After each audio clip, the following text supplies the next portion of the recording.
তোফাজ্জল নামের যে ছেলেটা ছিল, তার বাবা মা ভাই বোন কেউ নেই। এখন আমার কথা হচ্ছে যে ছেলেটা আগে ভালো ছিল, লেখাপড়া জানতো, আর এখন বর্তমানে সে পাগল। তো তার বাবা মা ভাই বোন মারা যাওয়াতে, একজন ভাই ছিল এএসআই, তিনিও মারা গেছেন। বাবা আগে মারা গেছেন, মা আগে মারা গেছেন। এই সুখে তিনি পাগল হয়ে গেছেন। এখন পাগল তো সব জায়গাতেই থাকে। পাগল ঘুরতে ঘুরতে ঢাকা ভার্সিটি বা যে কোনো ভার্সিটি বা যে কোনো জায়গাতে যেতেই পারে।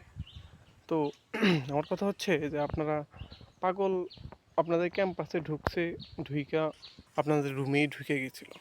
তো এই জন্য আপনারা ওনাকে বেধম